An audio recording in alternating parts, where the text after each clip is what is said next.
Right, we've waited long enough. It's time to find out whether it was a fantastic or a feeble February for the UK construction sector. While I'm bringing Builders Conference CEO Neil Edwards onto the show, let's roll his theme tune.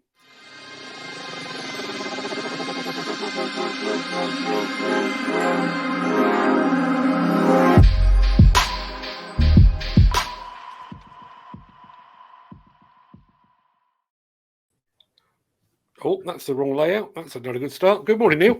Good morning, Mark. How are you? I'm very well indeed.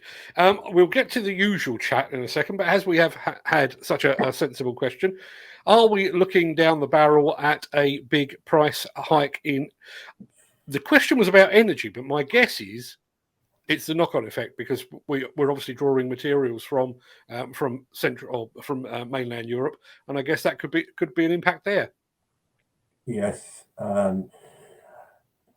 At the present, there isn't any evidence of that. However, short-term selling on the market of gas will obviously see prices increase because we think, as an organisation, that markets will always try and capitalise on a situation, and if there is uncertainty, unfortunately, people do start to store, and then things become a little bit more expensive to go and buy. So we haven't seen any of that in the short term so far, but there is serious thoughts that this may occur in the next 3 months or so, because it does take a little bit of time to come down the line.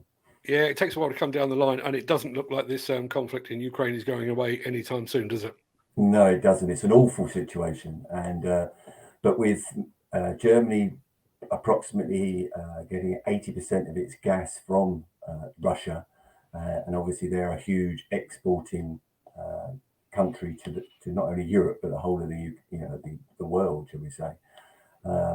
It will no doubt have a knock-on effect because there will be some nervousness, so there'll be stockpiling in certain areas, and it's just going to be uncertain for the next period of time. And that period of time, I don't know, because obviously until we find a solution very quickly to the Ukraine crisis, then we don't know what's going to go on. One of the things I was talking to somebody yesterday about was the notion of social value. I know social value has become a key consideration in the construction sector, well, across industry, but certainly in the construction sector. And one of the things that occurred to me is how far would you go in pursuit of social value? I don't suppose we're buying a huge amount in terms of equipment and materials from Russia, but if there were a country that is backing the Russian interests in Ukraine, could we walk away? Would we walk away? I mean, we've already seen what's happened in the sporting sector and that kind of thing. But if you were buying some materials from Belarus or maybe China, and they're backing the Russian efforts, I wonder if the construction or those in construction could actually have the wherewithal to say, no, that's it, I'm out, because I'm so set on social value that I can't be seen to be doing that. Good question. If you want my honest opinion, and this is only Neil Edwards' opinion, I don't think it'll happen because commercially we're all compromised by the way we actually secure our materials and our goods and our plant, etc., from around the world, and a huge amount of that does come from China and India as well. Those are actually manpower comes from India as well, and those two countries at the present moment in time are a little bit slower off the mark. They are starting to do things, but a little bit slower off the mark than compared to Europe and the UK and obviously America. So social values do head up quite a big percentage within a tender bid as well, because you have to show and identify how you are going to put that back through the community, etc. So unless government, and it is mainly government and publicly funded projects, unless they are defined differently, I don't think there'll be a change, to be honest with you. Right, on to what I hope will be more cheery subjects. Yes. It's the 1st of March, therefore you've got the figures and the facts in front of you for February. So, as I said in the intro, was it a feeble February or was it a fantastic February? It was a fantastic February, yes. Over £6 billion worth of new orders. which in a short month as well is very, very good. There were 450 projects making up that £6 billion worth, and 297 businesses we've got identified as winning new work. So overall, it was a great month really for the construction industry. That's great news. So, with all that in mind, who was the top dog in Fantastic February? Fantastic February was Buckley Group. So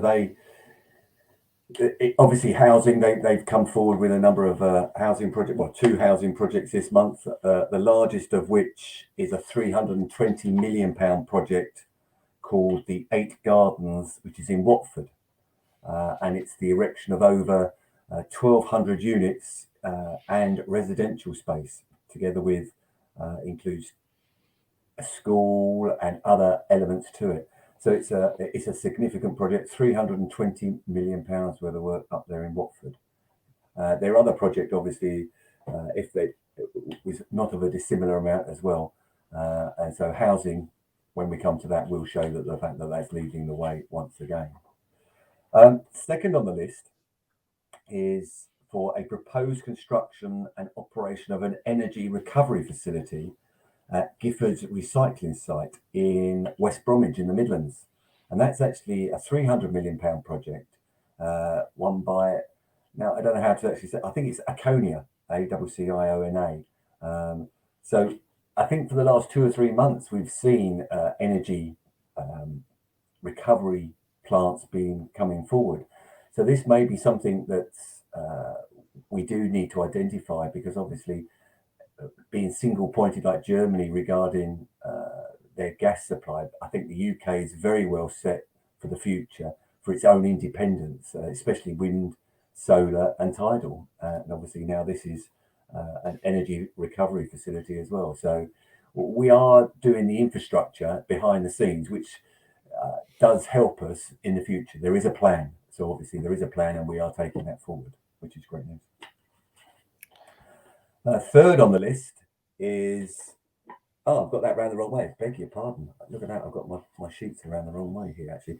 Second on the list is BAN. Sorry, I got that incorrect there. They've actually secured, what is it? £474 million worth of work. And the largest one of their projects is up in Scotland. So that you'll see Scotland very much up there this month. And this is for, it's the Dumfries Learning Campus, which is up there in Dunfermline. It's their largest project is a £220 million project. And the client is the Hub East Central Scotland. So Scotland will see, and obviously being education as well. That'll obviously, you'll see when I come through those results, you'll see that they have education sector is very good this month. That was perfect timing, because Gary Muirhead has just asked how Scotland's doing. Based on that, not doing too badly at all. This month they've done exceptionally well. They really have done well. As I said, third is the energy recovery facility by Aconia. Fourth on the list is Morgan Sindall. Now they obviously each month have quite a ding dong, shall we say, Kia group to find out who's going to secure the most number of projects. Well, Kia's have actually secured the most number of projects, but Morgan Sindall have actually secured the most amount in aggregate total. They've secured this month just under £300 million worth of work this month, and that's 16 projects. And one of the largest projects they've picked up is a mixed-use development at Milton Pavement, Birkenhead, Wirral. It's for offices and general, including food, hot beverage takeaway units, establishments. So it's a huge project up there. It's £45 million in the Wirral. Now we're seeing quite a lot of development in that neck of the woods at the present moment in time. There and Manchester are definitely one of the places to look at this year. For the last couple of years, it's been the Midlands, because obviously we've also had the Commonwealth Games that are coming up in this year. So there's been quite a lot of infrastructure and development work to support that. But this time we're seeing quite a lot of development in Liverpool and Manchester. So is the levelling up programme working? Probably it is, but it's going underneath the radar at the moment with everything else that's going on. But yeah, Morgan Sindall secured that. I actually saw a report this week. I'm not sure which magazine it was in, but somebody, I think it was the CEO of Morgan Sindall, said that their company has never been better. That's a very bold statement, isn't it? It is, yeah. And I saw the same thing. I saw the same video of John Morgan and the also who's the chairman, I think, obviously, of Morgan Sindall, and their chief operating officer or their chief accountant talking. Yes, their profitability also has increased. Still relatively small compared to other sectors in the UK, but it's well above expectations, and they're doing very well. I think their order book is something, from what I remember, is something over £3 billion worth of work. So they are doing very well at the moment. Long may it continue. Absolutely, yeah. It's a big animal to feed because obviously regionally they've got a number of offices. It's similar to Kia's, very similar to Kia's.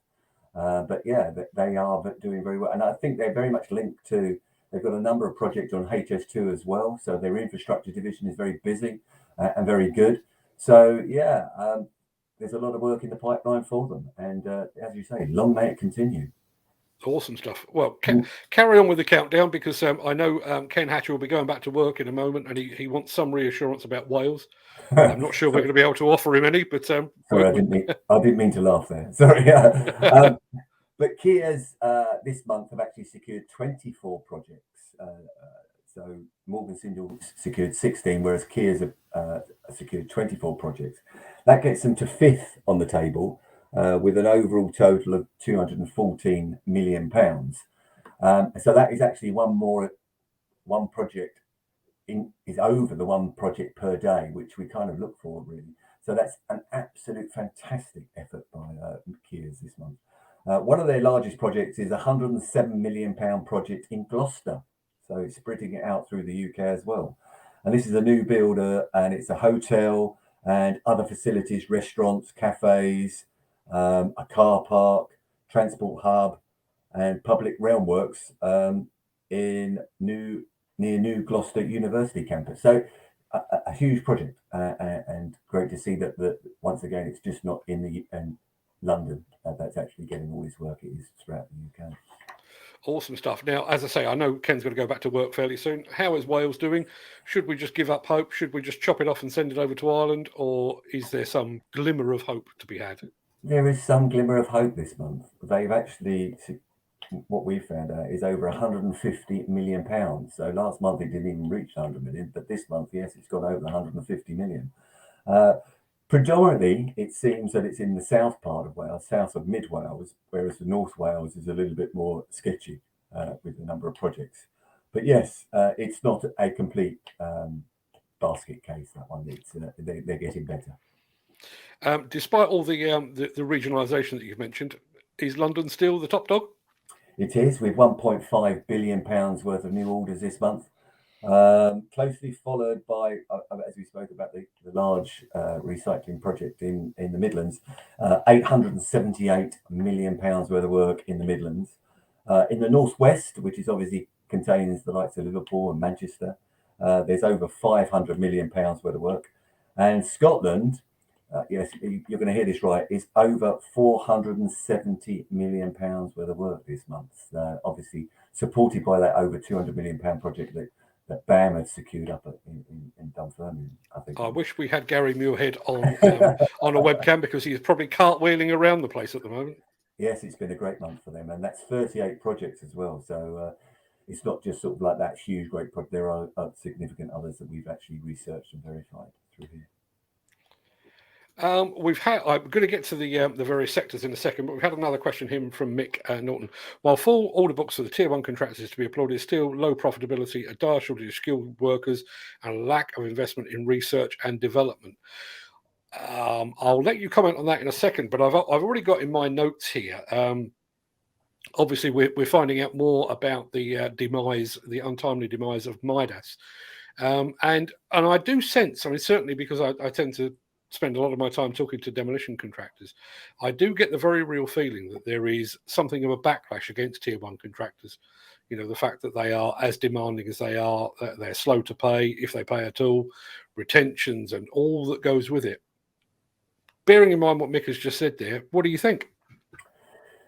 Yeah, there does seem to be anecdotally a situation with tier one contractors where they seem to be getting everything, and no matter how hard the tier twos and the others work, they just cannot get onto those kind of projects. The worrying concern is that they won't, because the tier ones will be so busy, they will be given the projects and then they'll sublet a complete area or a complete section to another contractor because they just can't deal with it. Now, therefore, you'll be working for another, a main contractor will be working for a main contractor, which, if they use the same techniques that are allegedly going through existing contracts, then there's going to be a problem. But we've sat here, I don't know, countless times. I wish I had a pound for every time we talked about it. We just don't, as an industry, look at this kind of technical data in front of us and say to us, we need more X, we need more Y, we need to do this, we need somebody take a backwards step. We need to be a little bit more rather inward focusing it. We need to be outward focused to say what is around the actual industry that's needed rather than just the industry itself. And we are suffering. We really are suffering. I hear that shortages in good quality staff is definitely increasing. And but that can be said also. There was one report out this week or last week. I think there's 1 million jobs in the UK that are yet to be actually filled. So it's not just, it is the construction industry, and obviously with it booming, and well, not booming, but obviously doing very well, it is high on our agenda. But I think if you look at other areas as well, they are also suffering. So we have got to look at how we do our universities and how we produce quality apprenticeships, etc., etc. Yeah, it's going to be with all that's going on. There's a lot to deal with. Those plates are spinning very, very fast at government level, and I wouldn't like to be some of the decision makers at the present moment in time. I think one of my biggest criticisms of the construction sector, and I do mean specifically here in the UK, although I'm sure the rest of the world is probably exactly the same, is it is so reactive.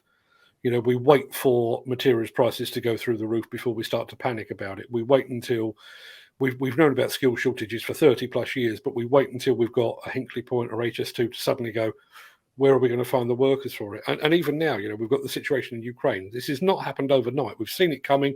You know, we are aware of the impact or the likely impact on gas prices in Germany and France and that kind of thing. And yet we wait until it's too late to react to it. And I do think, I mean, I know Mick said there specifically about research and development.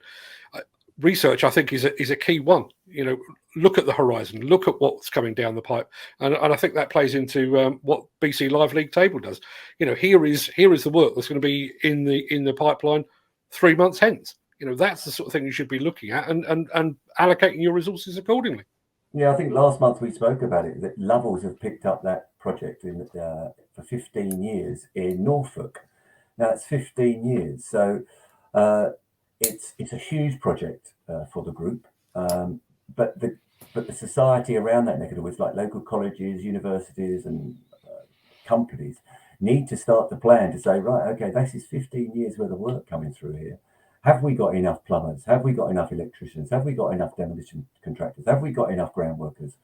And then it's not just the actual individuals there. You've got to supply that. You know, it's within the actual manufacturing and the material side of things. I think you're dead right, Mark. But the world has become a just-in-time society. So everything is just in time. So it's a delicate balance, because you've obviously, if you are buying materials and storing them on site or storing them in your yard, that is an overhead that you sometimes can't afford to have. So it's maybe it's a case of looking at these hub centres within the UK, and some companies saying, okay, I'm going to pre-order, but I'm going to leave it at the hub. I'm going to leave it there, so I haven't got a yard big enough to keep it.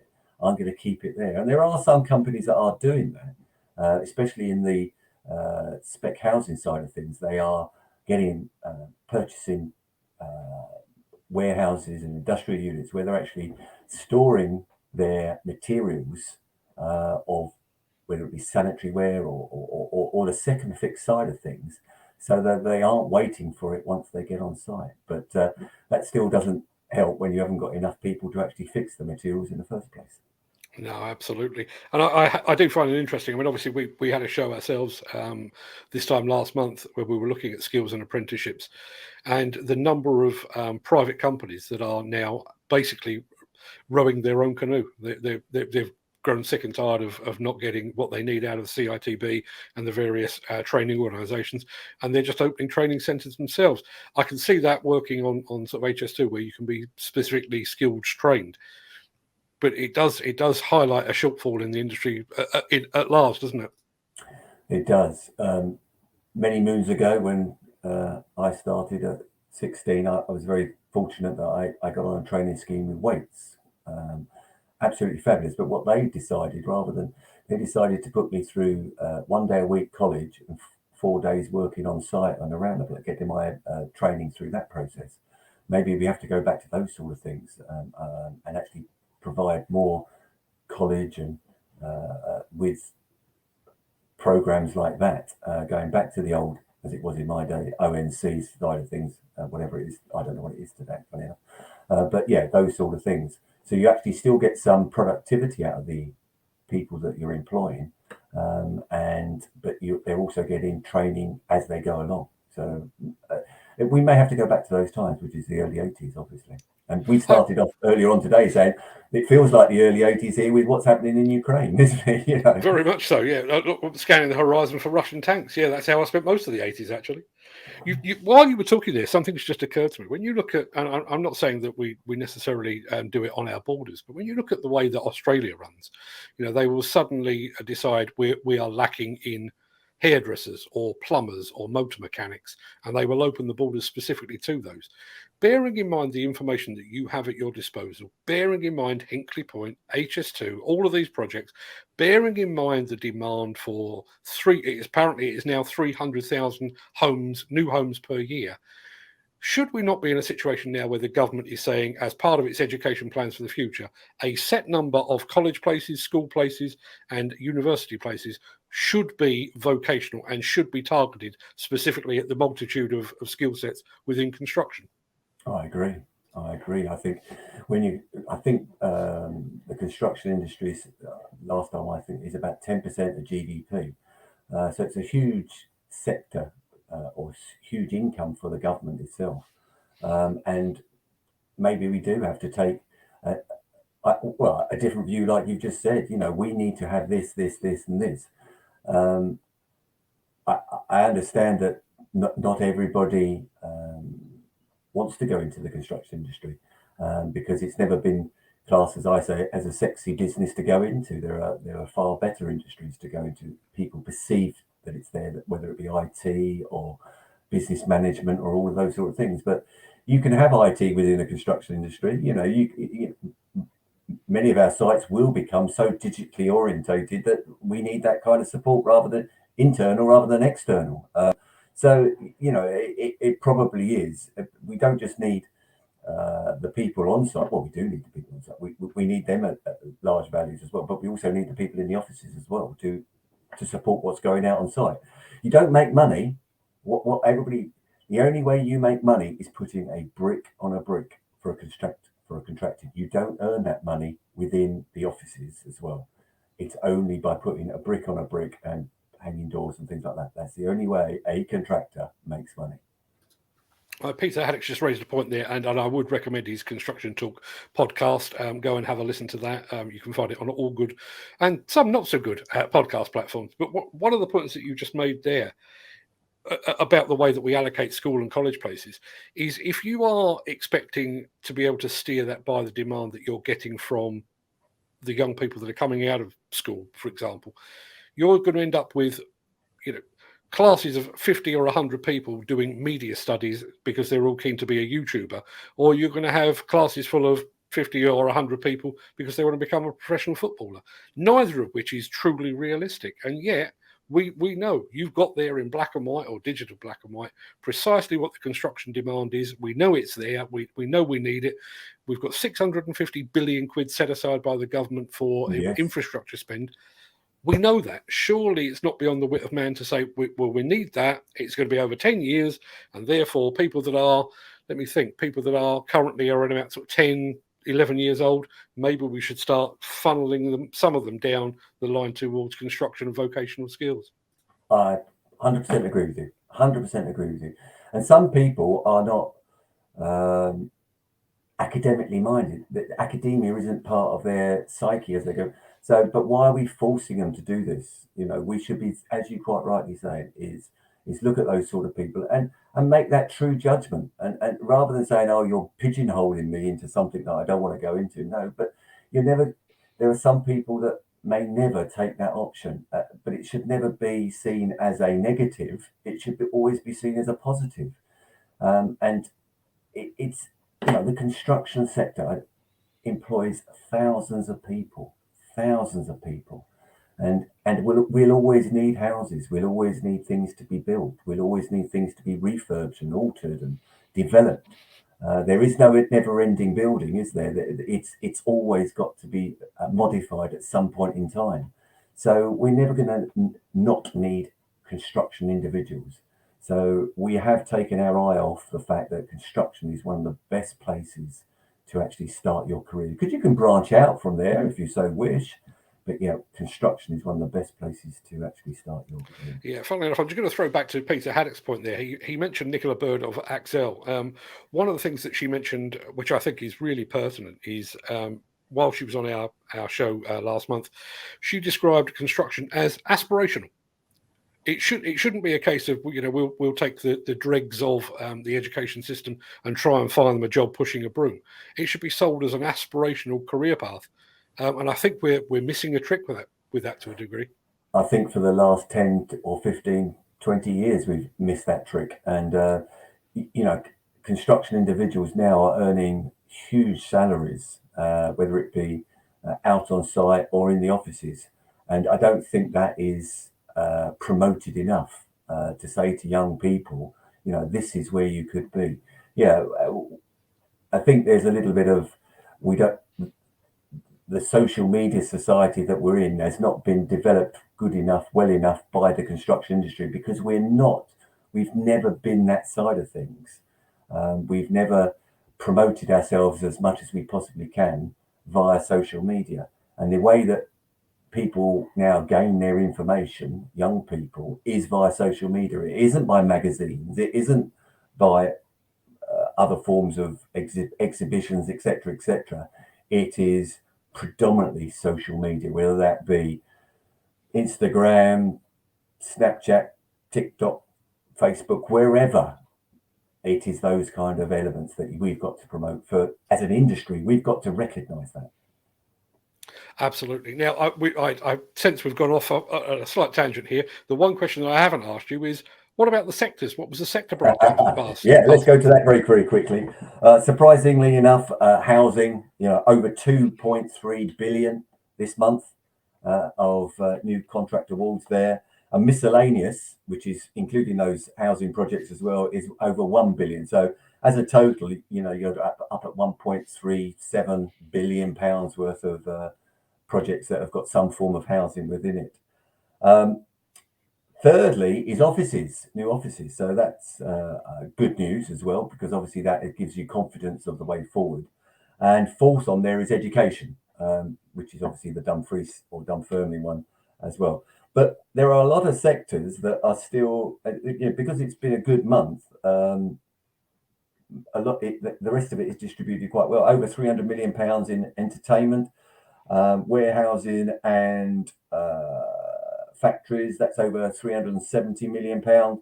So and railways as well, 240 million pounds. So the spread is far and wide. So if businesses that are maybe more in tune with infrastructure have got a good month, or education, good month, so generally it's a good month for many contractors out there.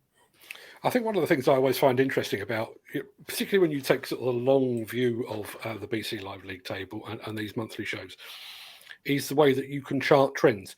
So we've mentioned sort of the West Midlands or East and West Midlands because of the Commonwealth Games, but sector-wise, we've seen the rise of warehouses. We've seen the rise of mixed-use developments, and the other one that always sticks out for me, because they're not big in number, but they're big in value, is energy from waste. That seems to be, all of a sudden, it seems to have been bubbling under the surface, and now all of a sudden it's becoming a key part of the industry. And again, going back to that skills thing, if I had a son or a daughter that was looking to get into construction, learn how to build a warehouse or learn how to do something in that. We have already mentioned the fact that we are now a just-in-time society. Something else that Mick Norton mentioned there. That's exactly it. All these out-of-town warehouses. My travels up the M40 or the M1. Every other junction there seems to be a big shed being built, because that's the nature of the industry now, isn't it? Yeah, I think there's been a press release this morning from GMI regarding they've just picked up a huge project in is it Lonsdale? It's somewhere around the car manufacturing as well. So you're dead right. That Midlands route, whether it be the M40 or whatever, if you look on either side of the motorway along there, the hubs that are going on are huge, and they are just empty spaces. And there's going to be mechanisms, in the way of the workforce. It isn't as large on those projects, funny enough, but because it's so skilled now regarding laser technology, regarding the flooring and obviously steelwork frames, etc. But then you've also got the fitting out of those areas, the technology that's going into those actual warehouses. Many of it is automated, and we've seen it so many times, whether it be Amazon or whoever. So it's a fantastic part of going into that kind of way. And then it's still got to be maintained. There is still a huge side to this industry, which is the FM side of this industry, the facilities maintenance. So yes, once it's been built, it's still got to be maintained. And that is going to be a big sector as well. Absolutely. So obviously, I always say about this, I say the same thing every time that you and I speak. Obviously, those that you have just been through are the facts and the figures. They are verified and checked and double checked and triple checked. What's your feeling going forward, bearing in mind all of this going in the world? Are we likely to see a falling off in March, or are you still fairly upbeat? I'm fairly upbeat. I think you on this program have discussed quite at length regarding the impact of the red diesel from April the 1st.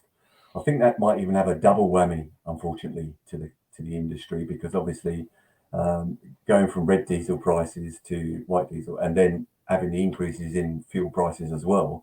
I don't know what effect that's going to have on the construction industry. The only thing I can say is that it's going to be a negative effect, and it's whether major contractors are going to force subcontractors or other businesses to do the work at the prices that they had, because that's just going to be impossible to do, because obviously the fuel cost is the fuel cost. So in the future, I think because of what's happened in the last 6 days now, so it's relatively new to our economy and the world. I don't know what impact that's really going to have. There's still a numerous number of tenders out there, but what I will want to say in all of this, the quality of those documentations that are being sent out by the professionals is getting poorer and poorer. And that is a huge impact on the construction industry, because it takes longer to actually produce the information, or sorry, your bid, because you've got to determine and ascertain what's going on, because the information is lacking. So there is a issue there as well that is bubbling under the surface. In the last 2 months, I think I've been contacted by probably double-figure companies saying to us, "How can we sort this? What's going on?" The information we are getting is getting worse and worse and worse. And then you put on top of that, they're making it into a design and build project, so therefore removing their liability to the contractor with lack of information.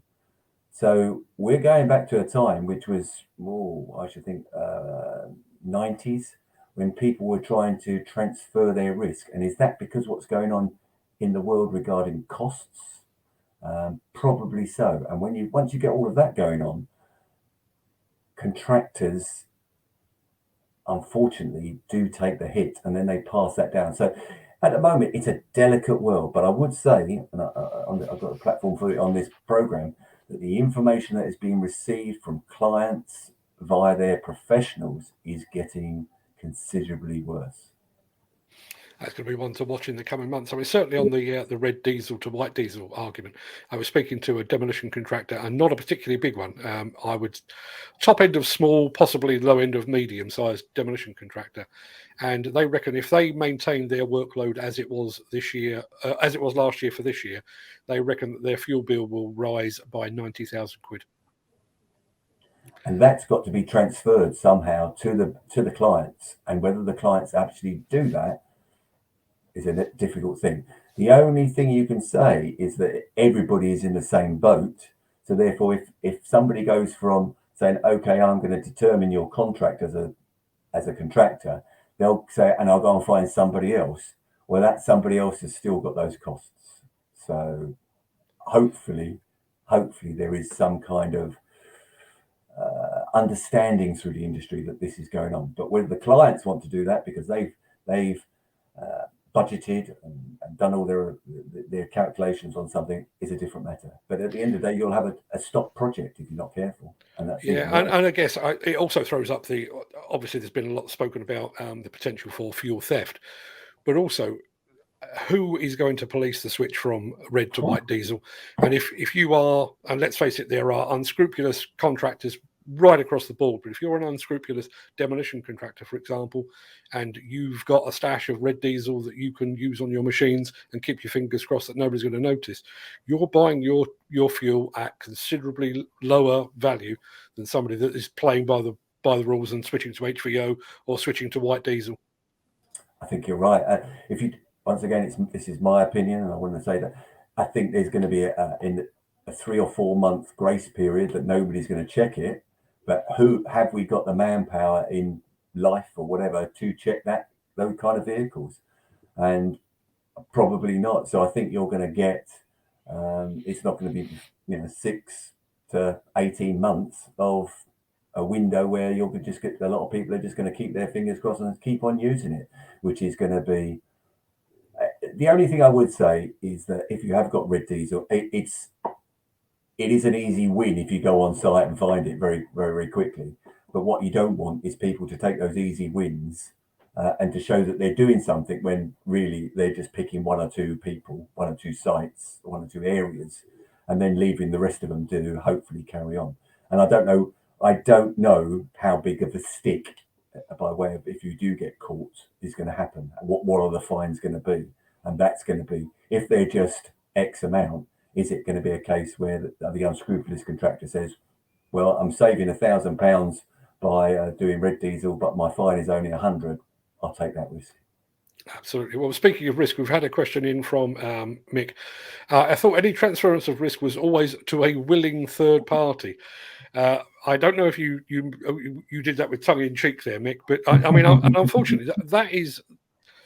I think that speaks to this issue of the imbalance within the industry. Ultimately, if a tier one or a major contractor says these are the rules, we want you to demolish this building with your eyes closed, standing on one leg, they'll find somebody that says, all right, then we'll do that. And so on, with things like risk and your retentions and all of that kind of thing, you sooner or later, if you search hard enough, you'll find somebody that says, okay, if those are the rules, that's exactly what I'll do. But perhaps here we come full circle in a way. Perhaps this is where social media could play a part and call out incorrect health and safety, etc. But you and I both know that's not the case, really. But perhaps that's got to be the case in the way forward. But in the short term, I don't think it is. You reported on something that was happening over in Southend not so long ago regarding some asbestos, and then when you actually spoke to the HSE, it was kind of a dead end. So unless social media, it seems to be regrettably the only platform that can sometimes get recognised for things that are going on, perhaps that's the way we have to do it. Yeah, I mean, certainly. I mean, there's also that conversation about the health and safety executive. Obviously, I've been reporting the last few weeks, 6 years to investigate the incident at Didcot, 5.5 years and counting on a scrapyard wall collapse. Mick Norton reminded me one this morning of an electrocution of a crane operator, 4.5 years. Who polices the police? You know, who is going to crack down on the HSE and say, pull your finger out, guys? And unfortunately, I mean, I wrote an article late last week, 6 is the new 4. You know, for a while, we accepted that the precedent was 4 years to investigate a fatality. It now seems like 6 years is the new norm, and it could be even more than that by the time Didcot comes to conclusion. Absolutely crazy. And we, all the social media in the world, I don't think is going to help that. And ultimately, who has the bravery to do that? Yes. You know, if you're working for a major tier 1 contractor who is an absolute swine, you know, they are making you jump through hoops, changing the rules, moving the goalposts. Are you going to complain? Are you going to put your head above the parapet? Because there's always that risk that you'll never work for that company again. And maybe that's a good thing. You know, maybe that is a good thing. But I do think you can very quickly earn yourself a bad reputation and be seen as a troublemaker rather than somebody, you know, speaking the truth. You know. Yeah, that's the overriding thing of this all. You know, I'm speaking here personally, or whatever. You know, on a personal basis, I think you're absolutely correct.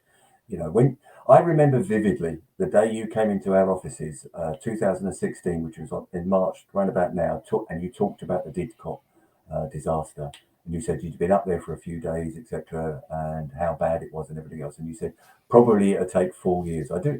That's what you said to me then. I do kind of remember that, and to be 6 years into that is absolutely astonishing. It really is astonishing, and I don't think in many other walks of life will we have that kind of situation. But if you start to call things out, you can become that blacklist, you can become that troublemaker, you can become that person that sort of like highlighted it. And at the end of the day, everybody who does has a mortgage to pay and has a family as well. So you're back to the word commercially compromised. Absolutely. Well, I was hoping to end on a cheery note, so I'm going to go back to the fact that the BC Live League table topped the £6 billion mark for February, which is an astonishing, as you say, a short month and an astonishing figure. So more of the same, please. We're a couple of hours into the new month. How are we looking already? Oh, Mark, I know you have these things at your fingertips. Why did you say that? Let me have a look. Not too good so far. £10.7 million. Okay, well, we're only 2 hours really into the month, so well, maybe I was asking a little bit much there. Yeah, it's 10.7 million with Ash Group, based in what is it, North London, that neck of the woods. Yeah, Ash Group of top of the table at the moment with £10 million worth of work. So you see, now if I was Ash Group, and I have to say I do this when as a West Ham fan. If West Ham top the table 3 games into the Premier League season, I take a snapshot of that because frankly it's never going to happen again. So Ash Group, if you're watching, make sure you take a snapshot. You're top of the heap right exactly right, and that's the beauty of this. It's live, isn't it? It's just like, as you say, quite literally on 10 to 5 on a Saturday, should I say, and West Ham are top of the Premiership. That's it. That's real. That's not going to go. You know, okay, when the 5 o'clock kickoff starts or the 5:30, and then whether it be Man City, Liverpool, or whatever, they win and they go above. But at that point in time, they were top of the league. Yeah, shame it couldn't last, but there you are. Right, Neil, it's been an absolute pleasure as always. Thank you ever so much for all your insight. I will speak to you again in a bit, but I'll see you here again next month. But thank you for the insight and thanks for the good news, particularly for Scotland and Wales. I'm sure that's gone down extremely well. Yeah, look forward to speaking to you soon. Cheers, Neil. Take care. Cheers, bye.